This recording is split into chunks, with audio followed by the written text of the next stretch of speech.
We are back with another pick'em video. It is Wednesday, March 19th in the NBA. We have a nice 11-game slate. There's a whole bunch of plays that I'm liking on the board right now. So we're going to go over, my official picks. We're going to go over my leans. And of course, we are going to go over the recap in the injury news like we always do. So that's what we're going to start with. If you're new around here, definitely go ahead and subscribe. Leave a video like, comment something down below. There was only a 4-game slate yesterday, but I think we had some really good reads on them.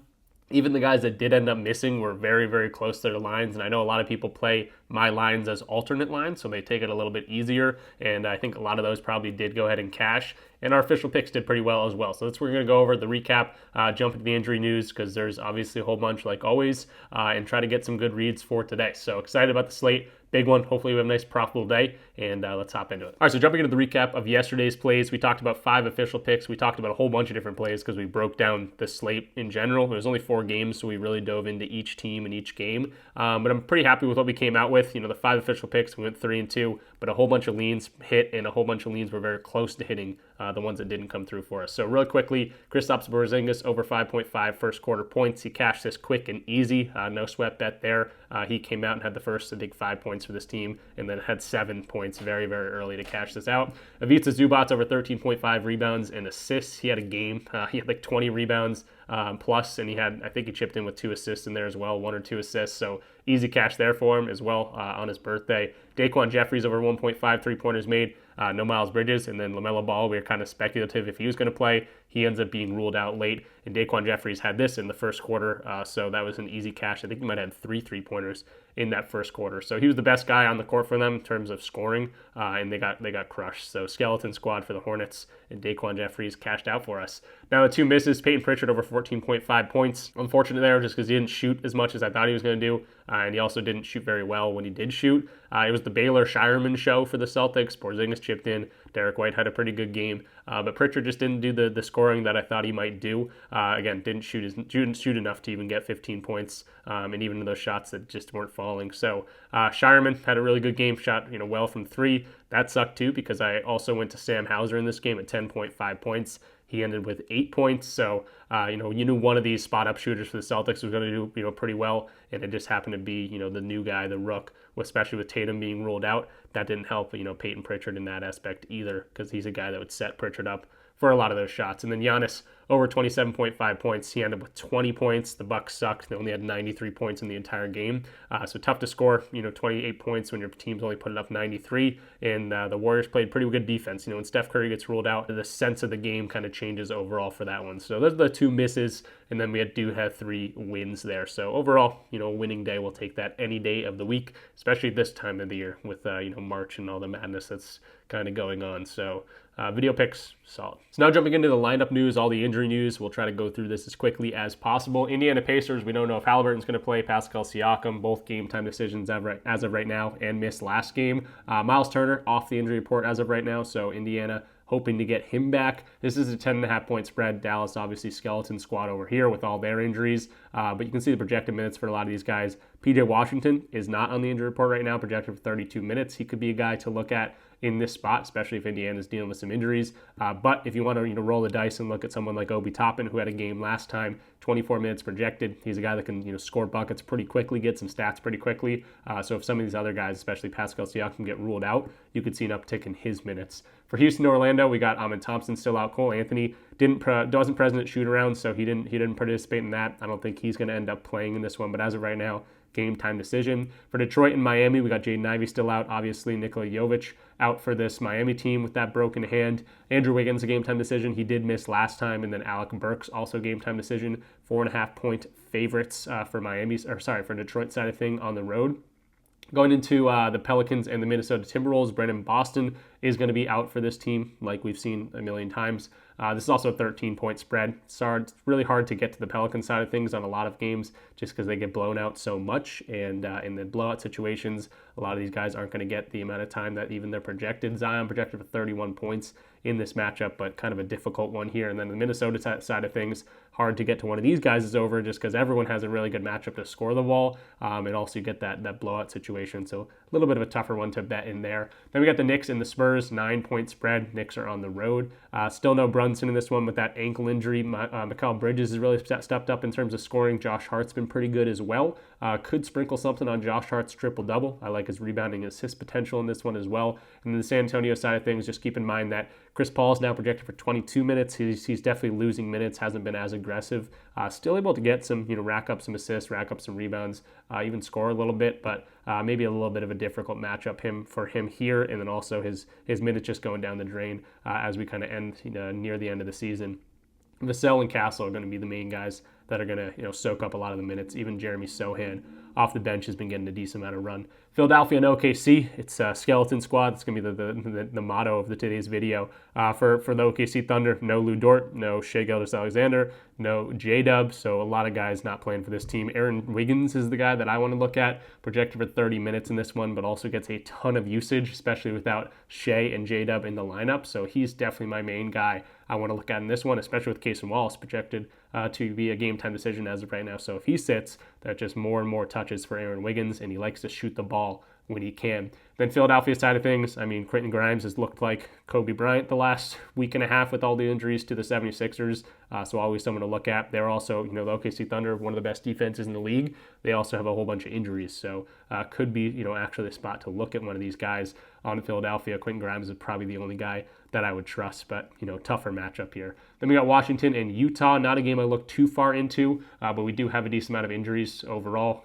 John Collins, Walker Kessler, KJ Martin, Springer, Stephen Luke, all out for the Utah Jazz. Then for the Washington side of things, Jordan Poole doubtful, Sadiq Bey, Chris Middleton, Marcus Smart, all those main guys looking like they're going to be out. And Alex Sarr is going to be projected for only 24 minutes in this one as of right now. But he's been scoring the ball really well and has had a pretty good game against these Utah team before. And then you can see the other guys that are going to get a whole lot of minutes here. A.J. Johnson looking like 32 projected minutes.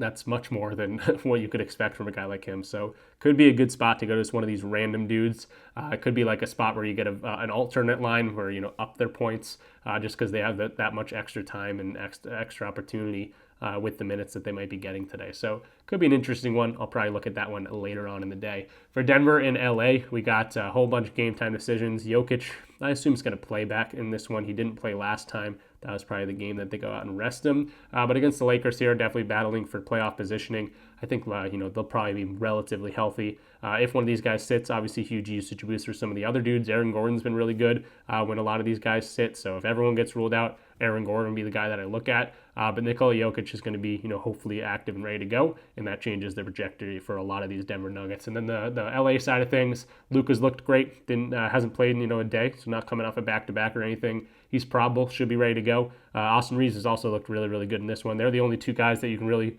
focus on in terms of getting actual stats. So those are the two guys I want to look at. And they got a pretty good matchup to score, rebound, assist, all those different types of things. Rui, LeBron James still out for that team. Moving to his last three games, Chicago and Phoenix. I'm hoping Josh Giddey plays because it could be a pretty good spot for him. And if he does play, he's not going to play on the second half in the back-to-back, which is tomorrow. So it could be a good spot for Giddey. He was playing extremely well before that injury. But again, you just have to keep in mind that he is coming off an injury. So Giddey, someone I'm definitely looking at. Kobe White's lines are pretty perfect. He's been scoring right around 22 to 24 points, 25 points in a lot of these games. So he's got a pretty good matchup, but he's been very consistent right around that line. So hard to go to a guy that's not like crushing these lines in at least some of the games. And then the Phoenix side of things, there's a whole bunch of different rotations here. Plumlee's out, Beal's out, Grayson Allen's out. Some of these other guys, Royce O'Neal, Tyus Jones, projected for only 25 minutes. So that's not a huge usage boost. Oso Ighodaro, though, 27 minutes here, and Nick Richards only at 23 projected minutes. Definitely something to look at, especially considering Chicago's weak defense. Devin Booker also, I think, is in a really good spot here to score the ball. Last two times we saw these guys play, both Booker and Kevin Durant went over their points lines. So yeah, against a weak Chicago defense, could be a good spot for a lot of Phoenix players, especially considering the injuries for today. Memphis and Portland, we got no John Morant still. Santi Aldama, Scottie Pippen Jr. game time decisions as of right now. So without John Morant, obviously a lot of these guys are going to get boosts in minutes. I think it's only a 4.5 point spread in favor of Memphis. So this one could stay close. Desmond Bane just went crazy in the last game. Could be another spot to look at him. And then for the other side of things, I want to see Scoot Henderson has been getting a lot of time, 30 minutes projected in this one. I tried to get to some Blazers in this matchup against Memphis. I ended up getting anywhere with them right now. So Portland, tougher team to call right now. Denny Advia, every time I go to him, he some reason plays 20 minutes instead of 40 minutes like he gets in a lot of these games. But yeah, Tumani Kamara also being game time decision. makes it a little bit harder to kind of read that game. DeAndre Ayton's still out, Rob Williams out, so Klingan should get that 25, 26 minutes that we've been seeing from him, maybe even more, 28 minutes projected. Last game of the night, Cleveland and Sacramento. Excuse me. Cleveland, the only team on a back-to-back right now, so Evan Mobley, not on the injury report as of right now, but he was on the injury report yesterday. Did end up playing, but back-to-back could potentially sit in this one. They did lose yesterday, so maybe that's more inclination for him to play in this one. Could be fully healthy, but at the same time, wouldn't be surprised at all if Evan Mobley pops onto the injury report at some time today. And then Sabonis still out for the Sacramento Kings. Came back, played a few games, got injured right away, and he's back on that injury report. I think he's out for like 10 days or something. Yeah, at least 10 days. So unfortunate there, but we've seen, a decent amount of value, or not a value, but decent amount of games without Sabonis in the lineup here over the past few weeks. All right, so with the injury news out of the way, finally, we're going to jump to our first play using our favorite tool, Props Madness. If you want to check this out and you're like, dang, this thing is sick, I got to try it out, you can actually do so using my link in the description down below. You get a free week trial using code RICH, and you're also going to get 25% off your first month or your first year. And yes, they do have WNBA, which is sometimes a little bit more predictable than NBA because there's not as much load management and injury news that you got to deal with here. So Props Madness, definitely go ahead and check it out. It is awesome, and you're going to see that throughout this video. So our first play is going to be Josh Hart here. I'm not going to his scoring, even though I think he probably could score the ball a decent amount. I'm going to go to his rebounds and assists, which is only a 37.9% hit rate. But we got no Jalen Brunson in this one. So without Jalen Brunson in the lineup, we're seeing this hit at a 4 of 6 games, 66.7% hit rate. So 2/3 of the time he's going over this. That's the same for his assists. That's the same for his rebounds here. But I also like to see Mitchell Robinson a game time decision. If he goes and sits, that's going to be another boost for his rebounds here. But I don't mind either going to, just his assists or his rebounds and assists. Either one, I think, is a pretty good spot here. Now, head-to-head, he has played these guys back on Christmas Day, December 25th, and he had 38 minutes. He had 12 rebounds and 21 chances, 6 assists, and 11 chances. So the chances were awesome there, and he crushed this line. 18, I guess didn't crush this line, but he had 18 rebounds and assists, something I do like to see. The next thing I want to point out is the fact that he is going up against a very favorable matchup here. So we're going to look at the assist zone where he gets his assists, and then for the rebounds, again, potentially no Mitchell Robinson, but you also think about who's playing for the Spurs team. We got no De'Aaron Fox, we got no Wemby, we got no, a limited Chris Paul. A lot of players that are going to be playing for them are going to be probably less efficient type players. That's going to translate to more rebounds. That's kind of my thought process on this one. So let's go to his assists, or I guess we'll just keep this as rebounds and assists, but go to his assist zone. So dominant assist zone, I'll just show it on the board so you can see it. Dominant assist zone is going to be down low in that restricted area. This defense they're going up against, ranked 22nd down there, and then they're also weak that above the break threes. That's his dominant assist zone number 2, and they're ranked 25th there. You can see similar types of players, at least positionally, going over this in a lot of games. 11 to 15 types of players, 73% hit rate on an assist differential of 1.67. So a lot of these guys crushing this line. Klay Thompson got 7 assists against this team. That's going to be a good thing for someone like Josh Hart, who can actually typically assist the ball pretty well here. So that's going to be a good data point. So going back to the rebounds, assists, and looking at those dominant assist zones, I'm going to take out the top 10 teams in terms of defending those zones just to get a better feel of what we got going on here in a little bit of a weaker matchup. Now it jumps to a 44% hit rate, which is much easier to digest than that 38% hit rate or whatever we were looking at. So 44% hit rate, you might still be looking like, okay, this isn't looking amazing here. But I want to point out the fact that Jalen Brunson's still not in this game. Has he played, these weaker matchups without Jalen Brunson in the lineup before? And he has, and he literally crushes this line. So he's played 3 games in these type of matchups, and we didn't even filter that hard. We just looked at, this is an easier spot for him to get some assists. They're playing a team that's a little bit less, experienced, might be shooting less efficient shots. That's going to be more rebounds for a guy like Josh Hart, especially if Mitchell Robinson doesn't play this one. And then we got no Jalen Brunson this one. Absolutely crushing this in games against the Clippers, harder matchup. The Miami Heat, harder matchup. And then the Utah Jazz, easy matchup. So 26, 26, and 24 rebounds and assists in those games. And you can also see the potentials, the rebound chances, and the potential assists. 19 and 11, that's 30 chances. 28 and 14, that's 42 chances. That's insane. And then 16 and 19, that's 35 chances. So the chances are right there, right in line with the 16.5, and that's at like a 50% hit rate. If he's hitting at like 60% hit rate, he's going to dominate this line like we've kind of been seeing. So Josh Hart, I think, in a pretty good spot here without Jalen Brunson, also in a weaker matchup, both rebound-wise and assist-wise. I think we're in a pretty good spot here for Josh Hart. Maybe sprinkle something on his triple-double if you want to feel something crazy and get some plus money in there. I'm curious what it is, actually, if you look at triple-double. I already looked at Luka triple-double because that's something we're going to talk about a little bit later. But Josh Hart's triple-double is going to be plus 500, plus 725.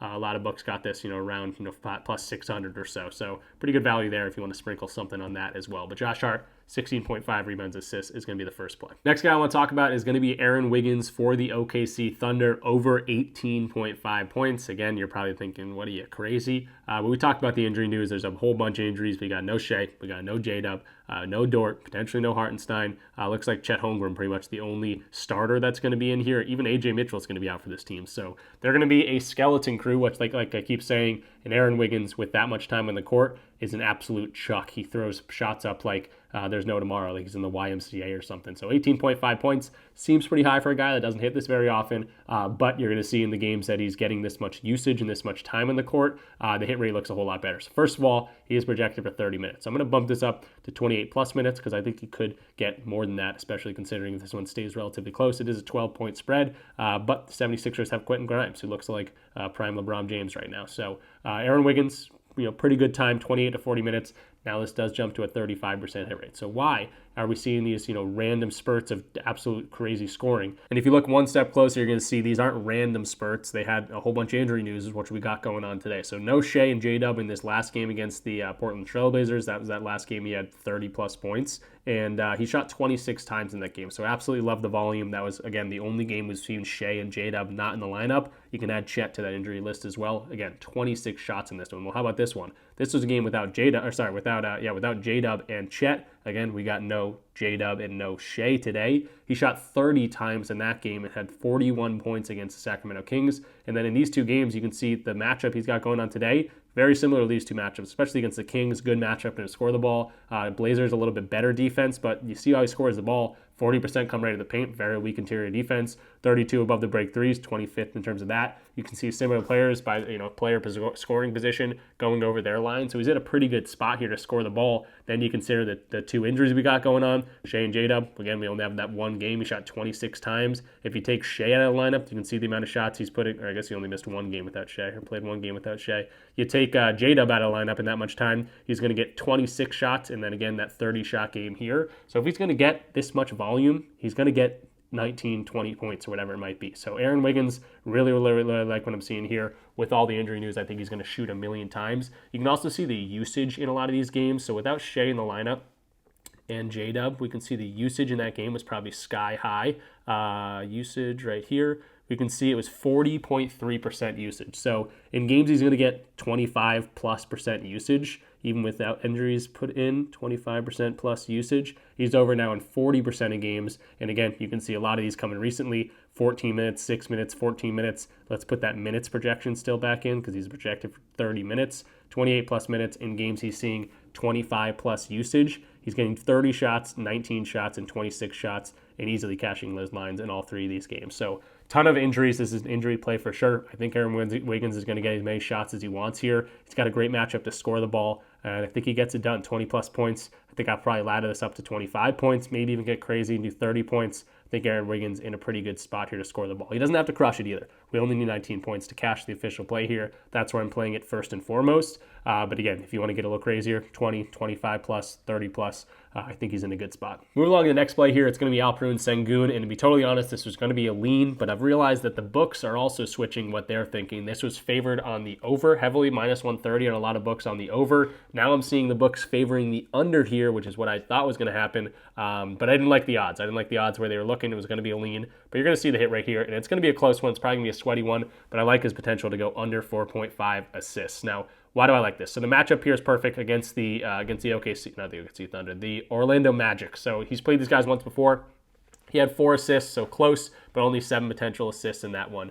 Why is this team good at defending assists, and why are these certain matchups good at Sengun staying under the assists? Well, first of all, a lot of his assists come above the break threes. A lot of come in the interior as well, but a lot of assists come from above the break threes, 35% of them actually. And if you look at how he gets his assists, a lot of Jalen Green, Dylan Brooks threes, 66, 58, 38, and 32 of those are three-pointers made. So this is the best team in the league in defending three-point line, and they don't allow a whole bunch of three-pointers. So going into three-pointers allowed, seeing that they're ranked number 1 here, that's three-pointers in the corner, three-pointers above the break, whatever it might be, they rank number 1. So I'm going to go two top 10 defenses in terms of above the break 3 defense. And now you're going to see this hit rate drop to a 36% hit rate. So love that right off the bat. The next thing I want to point out, the fact that the Magic are a really good defense, but one thing they're weak against is this post-up shot creation. So 19% of Sengun's shot creation comes from post-ups, and they're weak to that. They're weak to free throws. So seemingly this is a good matchup for Sengun to score the ball. Now, I don't think I'm going to get there because I don't like the hit rate, but in terms of player type, this is a good post-up or a bad post-up defense. You think Sengun might be in the post working a little bit more. Going one-on-one is what the Magic want you to do. And again, you can see what are they bad against? The post-up, that's one-on-one. Isolation, that's one-on-one. What are they really good at defending? Spot-up shooting, putbacks. They stay on their guys and box out. They don't allow putbacks. They stay on their guys and run people off the three-point lines. They don't allow spot-ups. So for someone getting assists, it's very hard to come by against this Orlando Magic team, which is why they're one of the best teams at not allowing assists. You can see assists allowed per game, if I can find that stat real quick. I'll probably have to go to the assist line. Assists allowed per game right here, they're literally ranked number 2. So they don't allow a whole bunch of assists right off the bat. But again, what I was trying to say here is it's a pretty good matchup for them to score the ball. I'm not going to go to it just because I don't like the hit rate here. It's a one-on-one type of matchup. That's what we're going to see. And they're ranked, 27th or something in this regard? Yeah, 27th right here. So DPT, post up, that's his bread and butter. Bottom 15 teams in the league. This is a 46% hit rate on his points, but you can see the hit rate on the assists, very, very low. 26% of games he's going over this, and again, we're taking the under here. So a lot of games he's getting 4. You can see the potential assists are not there. The max he's getting is 15, which is actually a decent amount, but a lot of these games, 6, 7, 4, 5, 8, 5. So recently he has not been getting a lot of these. The last thing I'll mention about this one is Amin Thompson's not here. He's a guy that can run out in transition. That's sometimes some easy assists for a guy to get to. And then again, even with Amin Thompson now missing a whole bunch of time and at the beginning of the season not getting as much time on the court, he's still his number 3 guy in terms of assists. Without him in the lineup, you're just looking at guys like Jalen Green, Dylan Brooks, Fred VanVleet. Tari Eason's been scoring a decent amount. Jabari Smith Jr. still in the lineup, but it's hard to come by at the rim. It's hard to come from spot up. I think this is a defense that really makes you go one-on-one, and it's going to be hard to get some assists against this team. So I do like the hit rate. It is very close. A lot of these games he's landing on 4. Some of these games he's creeping over 5, but I like it enough to be an official play. And, I got it at plus money, which was kind of nice. Book starting to favor the under here. But at the same time, I'm still liking this for Sengun. So if you got to this point in the video, I just want to ask if you go ahead and subscribe. Definitely helps the channel grow. Leave the video a like, comment something down below if you got an extra second or two. That always helps. Also, check out the links in the description down below. You can sign up using my codes to a bunch of different platforms. It's a great way to support the channel, but you also get some free money, free promotion type money when signing up using my code. And you also get a free month on my Discord anytime you do that. So check out the links in the description down below. Also check out Props Madness. That's a tool we're using throughout this video. It's an awesome tool. As you can see, you can get really nitty gritty with the matchups and things like that. It's the best tool out there in terms of NBA and WNBA. Super excited to do that this summer. And of course, definitely check out the Discord if you're interested in getting access to all of my plays, but also a really fun community where a bunch of people are bouncing ideas off each other. We got some seasoned chefs in there that are good at their particular thing. Definitely go ahead and check that out as well. Link in the description of how to join, and also plenty of different ways to get in for free. Move along to our final official pick here. It's going to be Luka Doncic over his rebounds and assists. I really want to make the official pick the triple-double, but the problem is if I do a plus 300 play for an official pick and it ends up losing, people come at me and say, oh, you lost, what the heck? And I'm like, yeah, I took Luka's triple-double. Sorry, that didn't, it's a plus 300 play. If you're going to take the triple-double, I'd definitely take this on BetMGM. That looks like the best odds right now. ESPN bet would be the next best. At 230 on FanDuel, that doesn't look as amazing, not as appetizing for me. I definitely want to be doing this on ESPN bet or BetMGM. I don't know, lines must be moving here. So in terms of Luka's rebounds, assists at 17.5, that's what I'm going to lock in here for the official play. The hit rate doesn't look amazing, but we want to see games that he's on the Lakers without LeBron, with Reeves, and we're going to get 4 games here. And he's crushed this line in 3 of those games. Did come up short against the Milwaukee Bucks, but only had 3 assists on that one on 11 potentials. Now we get to match up in terms of the Denver Nuggets, who are the easiest team to get assists. So they're literally dead last in assists allowed. Also defensive rank first position in terms of rebounds and assists. It's a good spot for him there. So this is going to be a primetime game. Nuggets, Lakers should be a fun one going up against Jokic, another European superstar out there. He should show out. I wouldn't be surprised at all if both of them get a triple-double. I'm sure there's going to be boosts out there for Luka and Jokic to both get a triple-double. That could be a fun way to play this. But I just think Luka's got a good game, good opportunity to score the ball, good opportunity to rebound, good opportunity to assist. I'm going to land on the rebounds and assists. I like what he's been doing without LeBron. and Reeves in the lineup here, or without LeBron and Reeves is active. So yeah, he's been able to do this pretty consistently. As he gets more and more acclimated to playing with the Lakers, being on the Lakers, playing with these certain guys, I think those assists are going to come up and up and up. The rebounds have been there, even just games with Reeves. You can see the assists haven't been there as much. He's had some big games. He's had a lot of double-digit assist games. But, the minutes were down here. You can't really throw those ones out the window. And LeBron's not in town, so he's going to be handling the ball a little bit more. He's getting more acclimated with this team. He's going up against the team that allows the most assists. I love to see that. And then if you look at the rebounds, he's had a whole lot of success rebounding the ball here as well. So I think Luka definitely in the spot to get a triple-double, I think. But the official picks are going to land on those rebounds and assist line. And again, we got no LeBron. We got Reeves in the lineup. Looking pretty good here. It looks like 18.5 is popping up for a lot of books. I think I would play it there too because I think he's going to get a triple-double. But obviously 17.5 might look a little bit easier. I'd probably just take this at 18.5 to be totally honest for some plus money and see where you go from there. Maybe it's 18.0 on PrizePicks. So plenty of different ways to play Luka. I think he's got a pretty good scoring opportunity here as well. If you look at the way he scores the ball, he probably plays pretty well against Jokic in terms of head-to-head matchups. I would think he scored. Yeah, it looks like he got over in one game, under in one game. Again, I'm just liking the rebounds and assists. I think he's going to get a triple-double tonight, and that's how I'm playing Luka. Triple-double, rebounds, assists at 17.5, 18.5. I like both of them. Now, real quick, want to fire through a couple leans here. PJ Washington, under 2.5 assists is something I'm looking at. Hit rate on the year is 34%. He has been creeping over rate recently, but I want to see games without Kyrie and without Luka in the lineup here. He goes over this in only one game of 9 games, so those are obviously guys that are easy to get assists to, maybe cutting to the rim or something like that. But without these dudes in the lineup, he's not been able to get this. So 2.5 assists, definitely something I'm looking into. I did look at assist zones and certain things like that. Everything kind of checking out for me to play it. But as of right now, kind of a lean. It's a very low line, and he has been hitting it recently, probably with a little bit more usage in the lineup. But I don't like his potential here. Next guy I want to look at here was Oso Ighodaro. He's the center with the projected highest minutes right now, and he's going up against the Bulls, who are ranked 30th interiorly. So definitely someone I wanted to look at, especially because his points line's at 5.5, 6.0 on PrizePicks. When he's getting that much time in the court, projected for 28 minutes, you can see even just in 22 minutes, he's over this in 10 of 13 games. If he's going to get 28 minutes, 25 to 32 doesn't seem anything too crazy. 90% hit rate. And, if you're playing this on PrizePicks or something, those two pushes don't hurt us too much. And again, he's got a perfect matchup down here. Those 2 games he missed were against the literally number 1 team in terms of defensive in the restricted area, and then probably the number 2 team in terms of restricted area defense down there for the Thunder. So pretty good spot here for Oso Ighodaro. And then the last lean here, Miles McBride or Deuce McBride, over 2.5 threes for plus money. Pretty good plus money. I think it's definitely a look. You can see the games without Jalen Brunson in the lineup. He's over this in 3 of 5 games. I think a very good parlay piece would be over 1.5 threes. So for him to make 2+ threes, you see the matchup he's got going on. Similar types of players that positionally have been able to score pretty well above the break threes. Very weak defense here. So Miles McBride definitely in a pretty good spot here to knock down some threes. I think 2.5 for plus money or 1.5 for a nice parlay piece. So quick recap what we talked about in this one. We had Alperen Sengun under 4.5 assists going up against Orlando. We have Josh Hart over 16.5 rebounds and assists. If you want to just look at his assists, I think that's another good spot, especially if Mitchell Robinson is playing. I'd also sprinkle something maybe on his triple-double. Very, very small unit size, maybe 0.1 units, 0.2 units, something like that could be a fun one. Aaron Wiggins over 18.5 points in a skeleton squad for the OKC Thunder. I think he's going to shoot a million times. And we got Luka Doncic triple-double. If you want to get a little bit easier line, I think the rebounds or the rebounds and assists, those are going to be the official plays just because those are normal plays,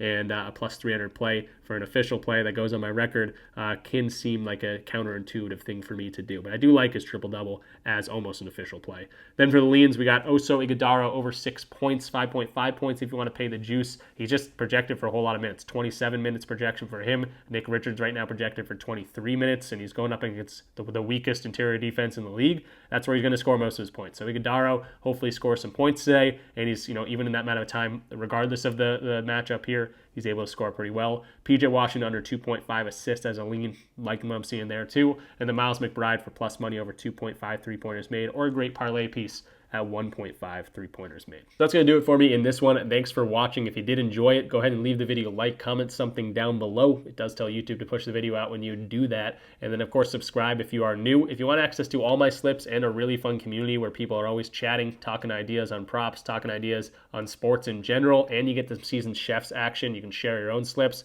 It's a really fun Discord community. Check it out in the link down below. It's a DubClub link. You just sign up through DubClub and then just link your 2 accounts, and that's how you get the access. There's also plenty of different ways to get in for free. So, signing up for PrizePicks, Underdog, Sleeper, Betr, Chalkboard, Dabble, any of those different platforms. We do play most days over on in the Discord. So if you sign up using my code, you get the promotion for whatever it is. Usually it's a deposit match or something like that.